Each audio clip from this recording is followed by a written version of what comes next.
morning friends. In this video we discuss order 9 onwards, order 9 CPC 10, 11, 12 and up to 15.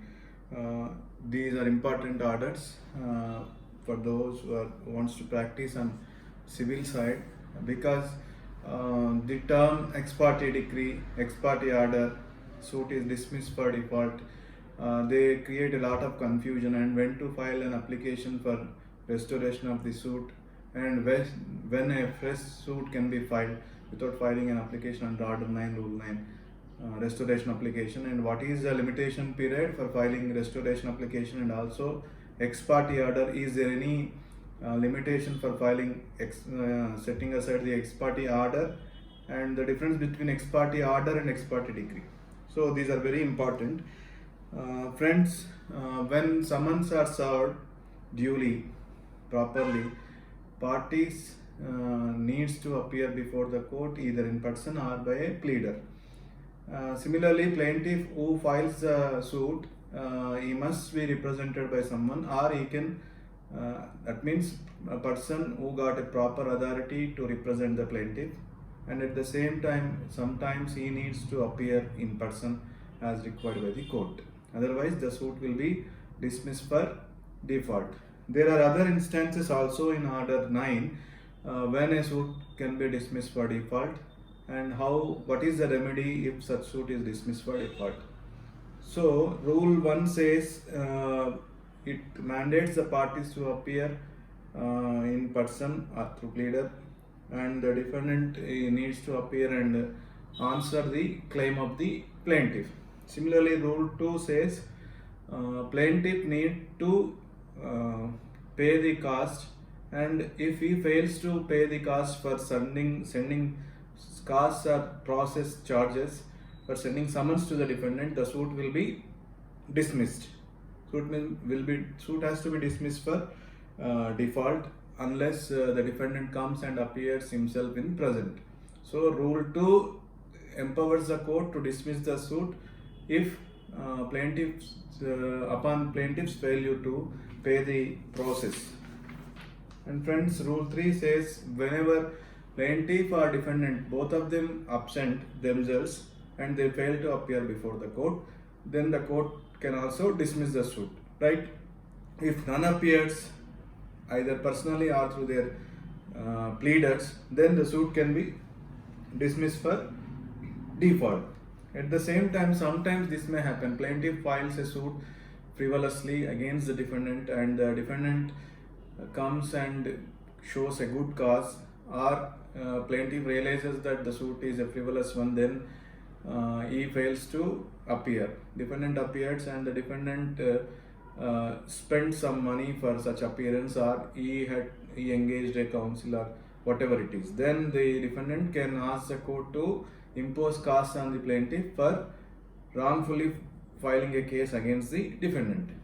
And rule 4 empowers when the suit is dismissed for default because of non-payment of process and also non-appearance of the plaintiff in the absence of defendant. If both parties appear, if the suit is dismissed for default on these two grounds, he can file a fresh suit, or he can file an application for restoration of the suit under rule 4. So rule 4 gives party a right to file an application for restoration and as well as file a fresh suit whenever the suit is dismissed under rule 2 or rule 3.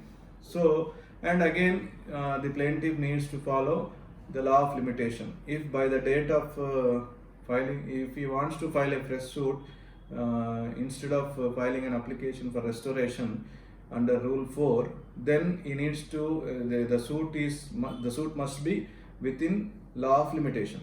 So he has to obey the law of limitation. If the suit is barred by limitation, he cannot file a fresh suit. It is better always to file an application for restoration.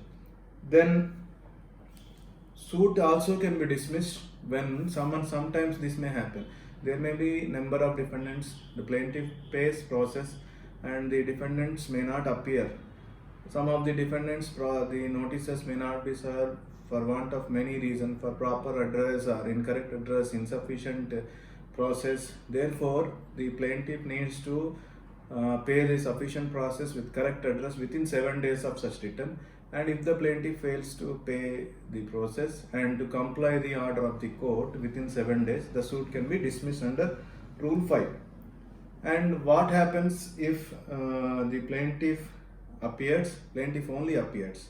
There are 3 circumstances. One is if the plaintiff appears, that I'm talking about Rule 6, friends.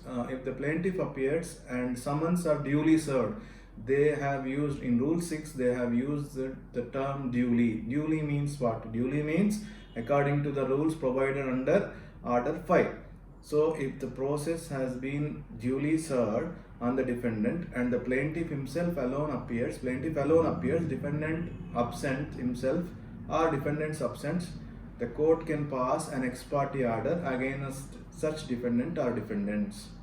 Okay, so if process summons have been duly served and if the court makes a declaration to that effect, then the court can pass an order of ex parte under Order 9, Rule 6.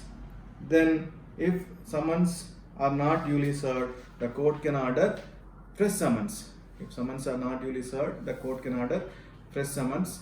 And third instance is if the summons are served but there is no proper time for the defendant to approach the court. For example, the date of hearing is adjourned to tomorrow, but the summons have been served a day before. In the today evening, the summons have been served, but the date of hearing is tomorrow. Then the court can adjourn the proceeding instead of passing an order of ex parte, though the summons are duly served, but for want of sufficient time for the defendant to come and appear before the court because of distance or whatever it is, then the court can adjourn the hearing of the suit to another date and can ask the plaintiff to send a notice to the defendant. So instead of sending summons again, the court can ask the plaintiff to serve a notice to the defendant on whom summons have been served and there is no proper time for him to appear before the court. So these are the 3 instances. Then if the summons are served properly, the court passes an ex parte order. But within 2 or 3 days, what happens generally is, if once ex parte order is passed, the court would ask the plaintiff to lead ex parte evidence. It may take some time, 1 month or 2 months, whatever it is. The plaintiff can lead evidence and then only the court passes judgment, because the general burden is always on the plaintiff to establish his case. Therefore, the court has to examine the plaintiff, receive the document and pass an ex parte judgment and decree. So ex parte order is passing an order because of the absence of the defendant and the plaintiff is present. Therefore, the court passes an ex parte order. And after passing of an ex parte order, there is a time for the court to pass ex parte decree and judge. It would take, sometimes the court may take the judgment evidence on the same day, but sometimes it may adjourn for giving a chance for the defendant if may come before passing of the ex parte decree. Therefore, usually the court would adjourn 1 week or 2 weeks. Then the plaintiff will come and lead evidence. Thereafter, the court would pass judgment and a decree shall follow. It is called ex parte decree and judgment. And before such exercise is done, the defendant comes to know about the passing of ex parte order. There is a remedy for him to come and apply to the court to have the ex parte order set aside by showing previous good cause.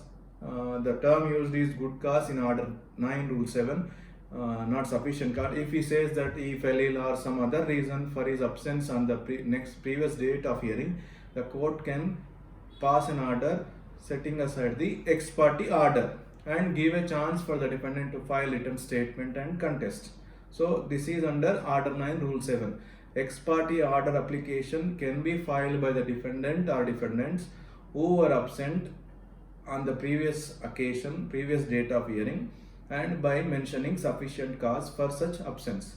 Then what is the time limit for filing ex parte order, setting aside the ex parte order application? So the suit will be pending, right? Once ex parte is order passed, unless ex parte judgment and decree is delivered, the suit will be pending. Therefore, there is no time limit. For example, plaintiff fails to lead ex parte evidence, the court went on adjourning the case and it taken 1 year for such adjournments, and it taken 1 year for the plaintiff to lead ex parte evidence.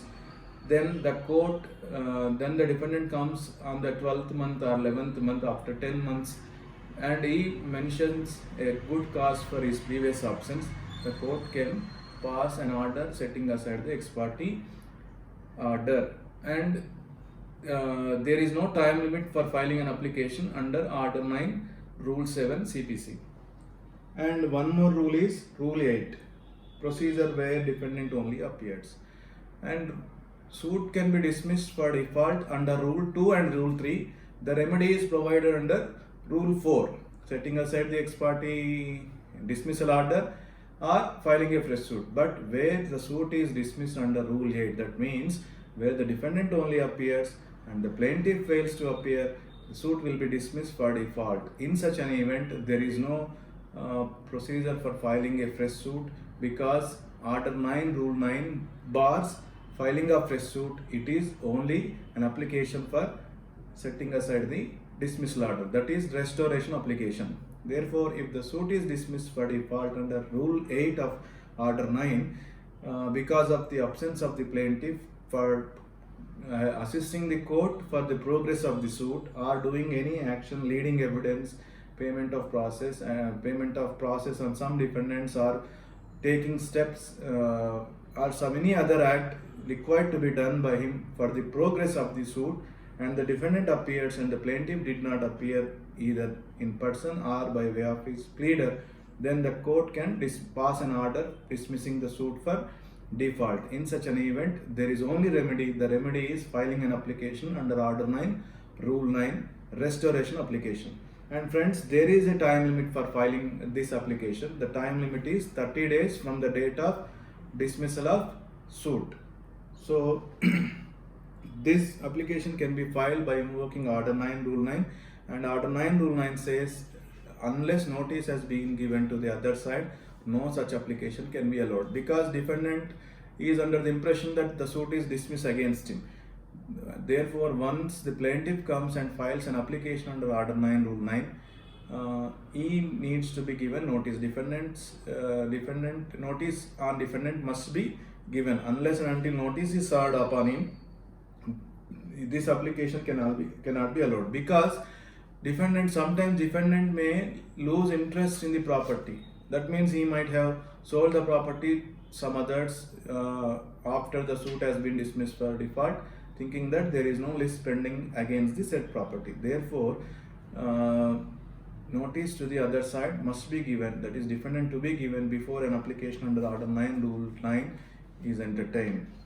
Then, and Rule 7 application has not been filed, defendant failed to appear, ex parte order has been passed, and what happens? The plaintiff leads the evidence, he files the documents, he examines himself orally, oral evidence is given, documentary evidence is given, and the judgment is delivered. Friends, even ex parte judgment also must be, the judge must give reasons, and if complicated questions are there, the judge has to answer all those things, and the judge has to answer the right of the plaintiff and to deliver the judgment. Because if the judgment is not delivered on proper lines, it's having tendency to reverse in the appeal.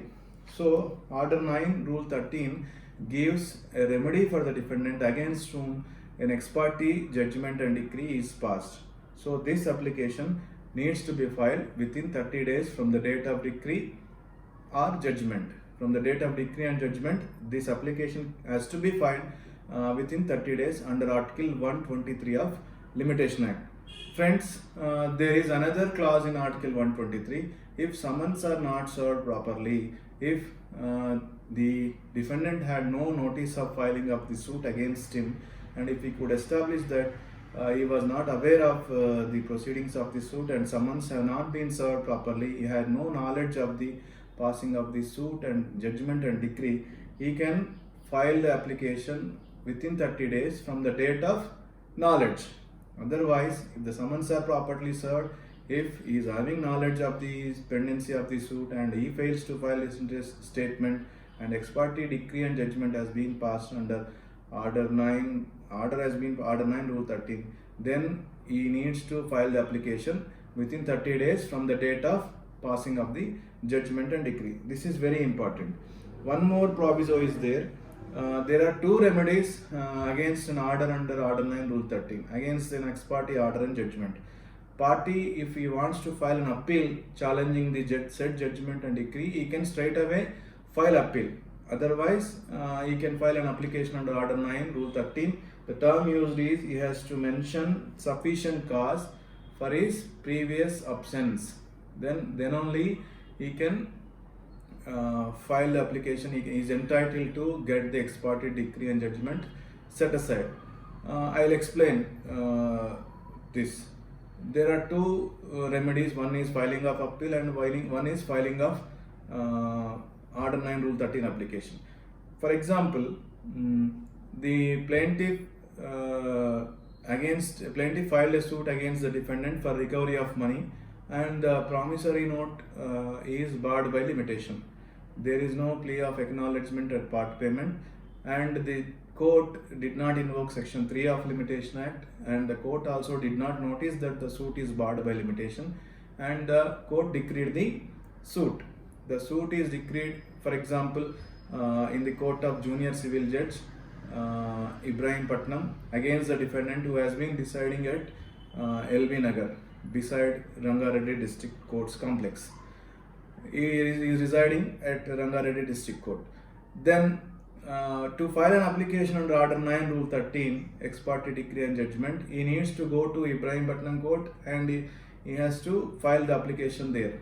Instead, if the defendant is having strong ground that the suit is barred by limitation, actually what happens if the defendant receives summons and he thinks that the suit is barred by limitation, I need not go to court, and the court would take care of my case because the suit is barred by limitation, thinking about section 3 of Limitation Act. But unfortunate to him, the court did not notice it. The court passed ex parte order, thereafter ex parte judgment and decree.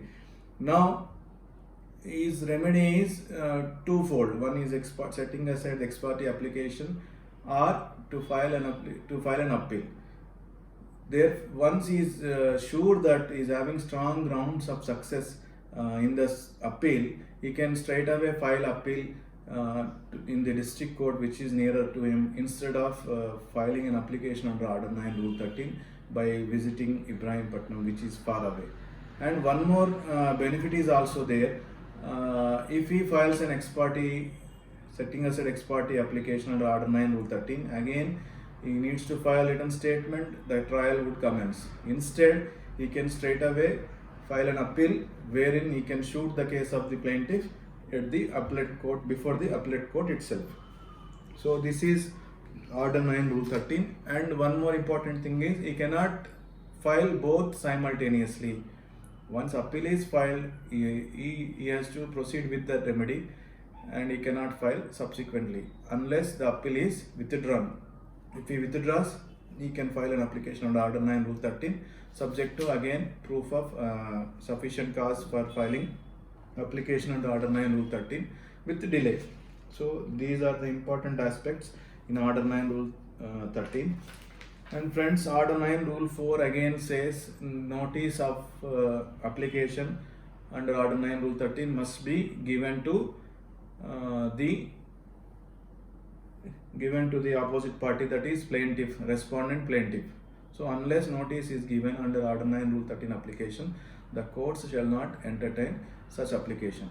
And similarly, when an application under order 9 rule 13 is allowed, the remedy to the plaintiff, because defendant files application and plaintiff earlier got the decree, ex parte decree and judgment, he can challenge the order of allowing Order 9 Rule 13 application by way of filing civil revision petition.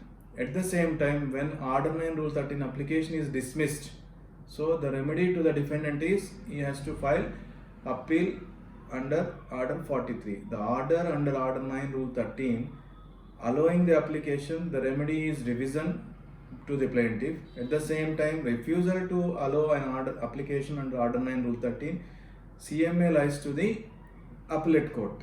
Rejection of application under Order 9 Rule 13, the remedy is CMA.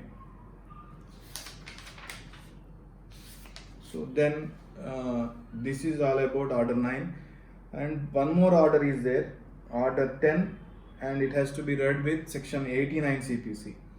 And the court, it is a mandatory provision whenever parties appear to the court and file the written statement, the court can examine them orally by virtue of Order 10 and as well as section 89 CPC. Section 89 CPC is a mandatory provision. If the court feels that, if the court upon reading the plaint and written statement, upon considering the documents, if the court finds any element of settlement, the court can examine the parties, can suggest them whether they wish to proceed for settling their dispute by any one of the alternative modes mentioned in that provision, section 89, that is arbitration and conciliation, mediation and settlement through lok adalas. So whenever the parties choose to arbitration, the court needs to follow the procedure under Arbitration and Conciliation Act, and when they wish to settle the dispute under through lok adalat, they need to be referred to Legal Services Authority, and they want to settle the issue by way of mediation. It can be settled according to the terms of compromise entered between the parties. So the docket of a civil court must reflect, in any suit must reflect this step. Before proceeding further, the court needs to examine the parties whether they wish to settle by any one of those three modes of alternative dispute redressal mechanisms. Then this is also mentioned in Order 10. Then friends, Order 11 deals with discovery of facts and documents by way of inspection and by way of interrogatories. So the court, if the parties, either of them have any doubt with regard to pleadings alleged by other parties, and they want to question the other parties with regard to the facts or any documents, they can they can deliver certain questions, interrogatories through the court, through the medium of the court, and they have to be delivered. The court has to, whenever such application is filed, that permission is filed before the court has to decide that application within 7 days, and at the cost of the plaintiff, those the applicant, at the cost of the applicant, those interrogatories can be delivered to the other parties. So if any costs are incurred, the costs can be included in the suit cost. The form number 2, Appendix C, is a form for delivering the interrogatories, and the party on whom interrogatories are delivered, they can object or they have to answer. Then the court can decide by following the procedure under Order 11, decide what is the mode of refusal and why it has been refused, and this would be determined during the course of trial or appreciation of evidence and while delivering judgment. And sometimes the court can invoke section 114 of the court can draw adverse inference against the party who failed to reply and who failed to produce the documents. This also applies to material objects also. This rule also applies to discovery of documents or any other thing.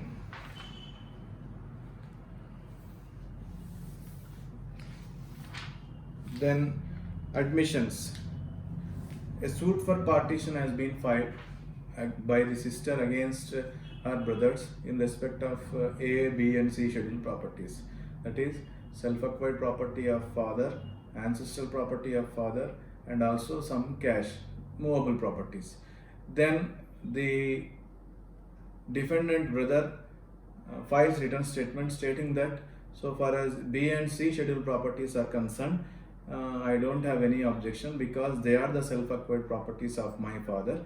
And his allegation in the written statement is that so far as A scheduled property is concerned, it is a co-partnership property, and my sister plaintiff is not the co-partner because of various conditions mentioned in section 6. Therefore, I don't have any objection to give share in B and C scheduled properties, but so far as A scheduled property is concerned, I deny the share of the plaintiff. This is the purport of the written statement filed by the brother defendant. Then the court, so far as the relief claim of the plaintiff in respect of B and scheduled properties, since he already admitted, the court can pass a judgment by invoking order 12 rule 6. The court can also pass an order judgment, and whenever a judgment is passed under order 12 rule 6, a decree shall follow, and it can also be executed so far as the said judgment and decree is concerned, and the rest of the claim will be contested. The trial can be held so far as A scheduled property is concerned, and the parties are also entitled to the other party to give a notice so far as with regard to asking the party whether they wish to admit the claim or not. Sometimes the written statement may silent with regard to some facts or some documents. Neither the written statement consists a averment with regard to denial nor any reply to the said document or a fact alleged in the plaint. Therefore, the plaintiff can also issue a notice to the defendant whether he wants to admit the said fact or a document. Thus, such notice also can be given, and within 7 days from the date of service of the notice, the other party needs to give reply. This is what mentioned in Rule 2 of Order 12. These two are important. And with regard to Order 13, production and impounding and return of documents,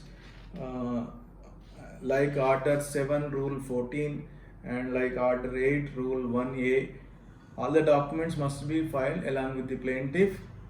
If it is plaintiff, he needs to file along with the plaint, and if he is defendant, the defendant needs to file along with the written statement.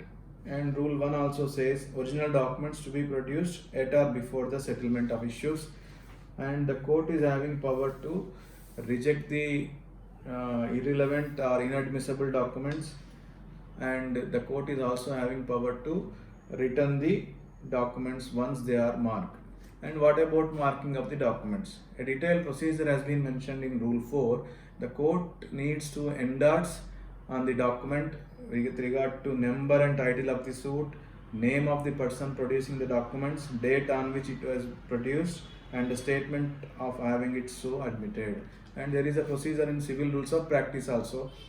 Normally in civil suits, documents on behalf of plaintiff marked as A series, exhibit A, A2, A1, A2, A3, and defendant document will be marked B series, exhibit B1, B2, B3, and the document filed by third parties will be marked as X series, and the document filed by the commissioner will be marked as C series.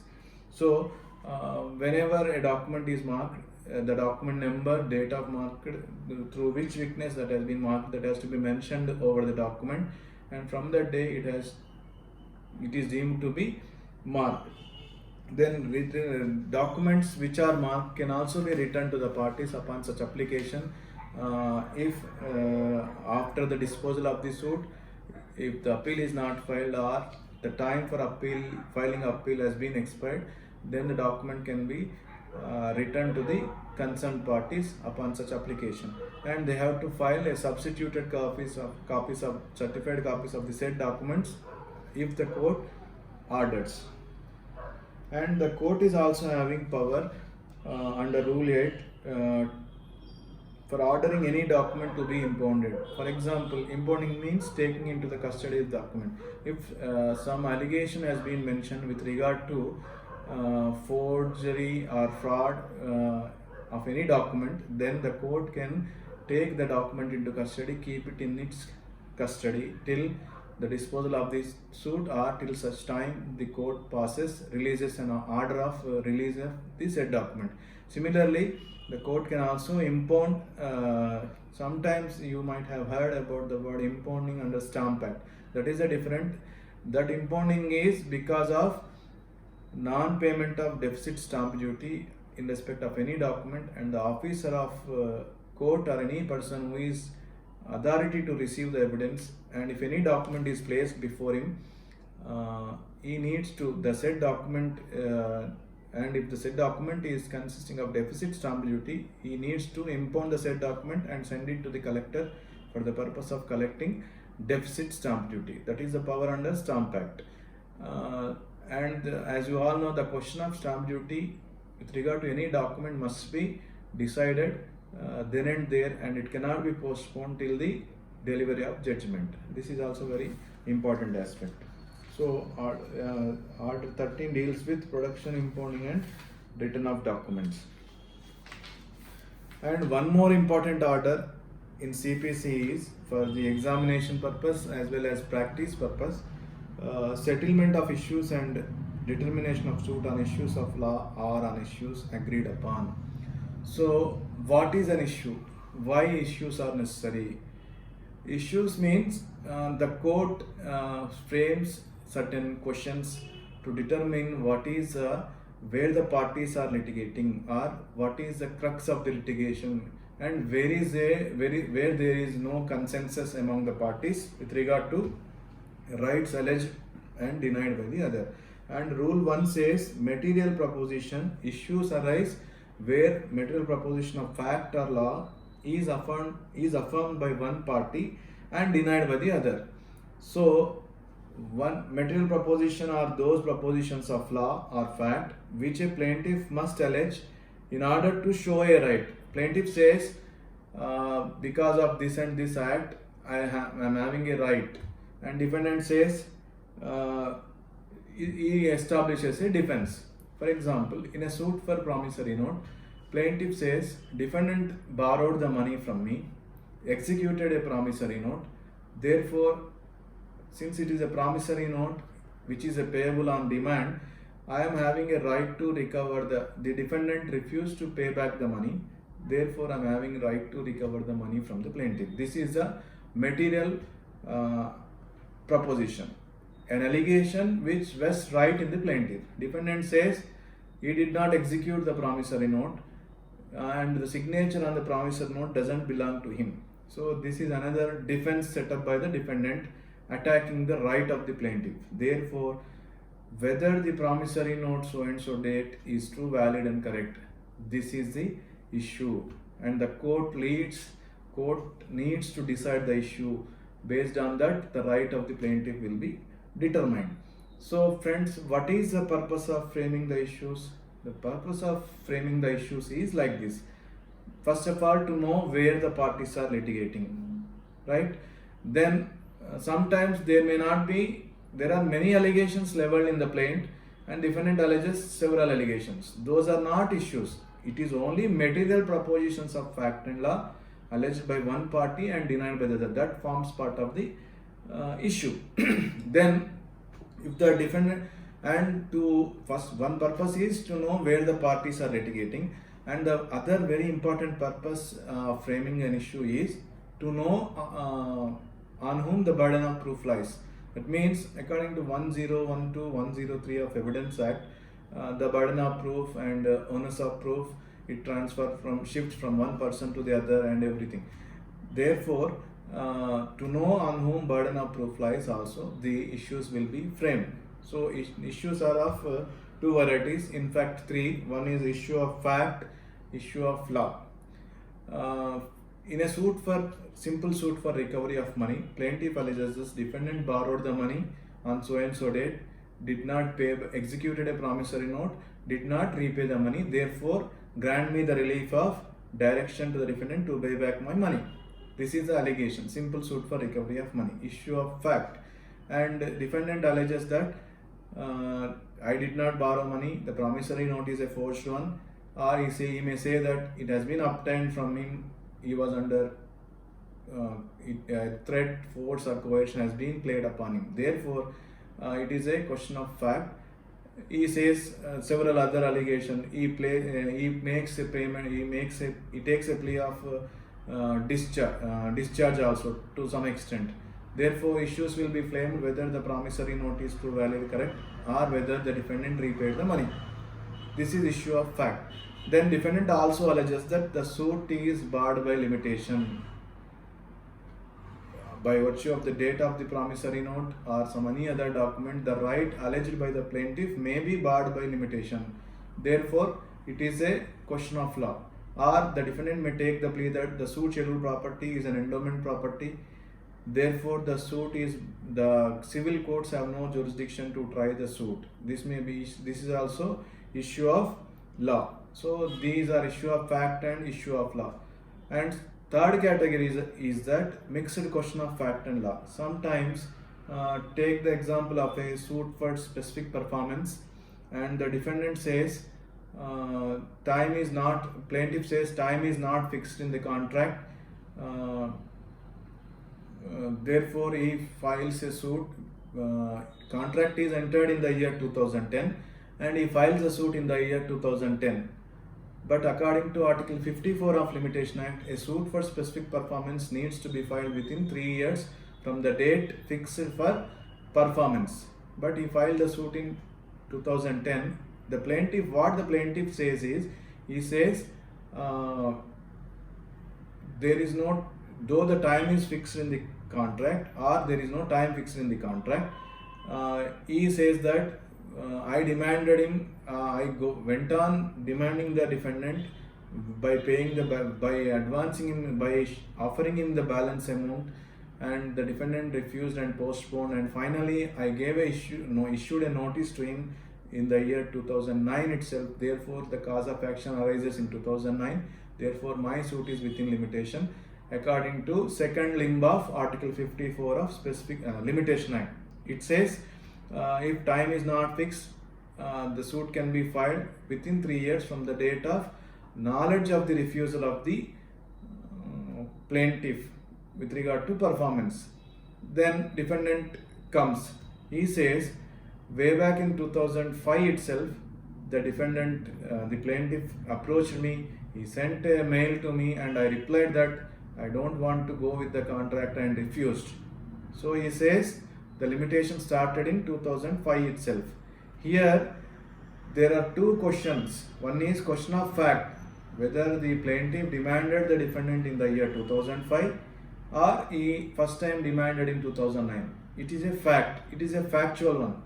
And with regard to law of limitation, it is a legal one. Therefore, it is a mixed question of fact and law. The question of limitation is a mixed question of fact and law that has to be determined after full-fledged trial only. So, when there are any issues of law with regard to jurisdiction and maintainability of the suits, the court is having power to decide the issue.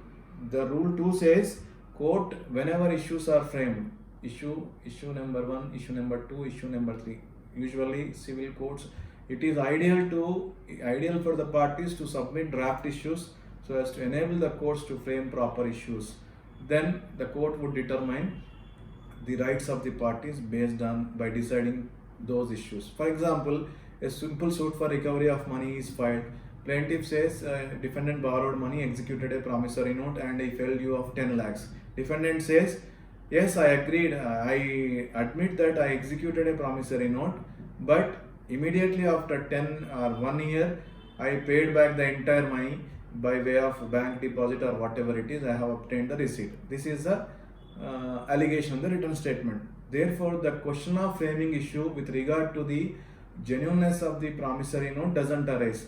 The issue like whether the promissory note is true, valid, correct, does not arise because the defendant himself admitted the claim of the plaintiff with regard to execution of the promissory note. Therefore, the only issue is whether the defendant discharged the money borrowed from the plaintiff. The burden always lies on the defendant. See the difference. If because of unnecessary framing of issue, it takes time. Otherwise, It saves the time of the court. If the court can decide that whether defendant discharged his burden, then the suit will be dismissed. If the defendant fails to pay that he discharged the borrowed amount, he paid the borrowed amount, then the suit will be decreed. And court needs to pronounce judgment on all issues. Sometimes some issues are having tendency to give judgment and decide the suit at the threshold, like an objection with regard to jurisdiction or any law. If the court is not having jurisdiction, that plea has been taken by the defendant, an issue need to be framed and it can be decided as a preliminary issue. So it saves the time of the court. Unnecessary exercise can be avoided. Similarly, if a plea of limitation is taken, the issue of limitation, purely question of limitation is there, and the court can invoke, by invoking section 3, can decide the apparently if the suit is barred by limitation, the court can decide. But friends, if there is a mixed question of fact and law, the court need not decide it as a preliminary issue. It needs to wait till the trial is completed. This is what mentioned in Rule 2 of Order 14. Then what is the material for framing issues? What happens, the material available to the court before framing of the issues is plaint averments, written statement averments, that is pleadings, and documents filed by the both parties, and delivery of interrogatories, answers given by the other parties. Sometimes the court can also examine the parties for framing issues. This is what mentioned in Rule 3 and Rule 4 of Order 14. And Rule 5 empowers the court to amend, strike out or add any issue, even at the time of delivering the judgment also. Sometimes the court feels that a issue has been wrongly casted and the court feels that needs to be corrected. The court can recast the issue and strike out the unnecessary issue and add additional issue. And if the court feels that some evidence is need to be given by the parties with regard to newly added issue, then the court can call for the parties to leave evidence on the said issue. This is what mentioned in Rule 5. And the court can dispose of the suit at the first hearing. It is mentioned in Order 15. This is also an important order. If the parties are not at issue and if the parties are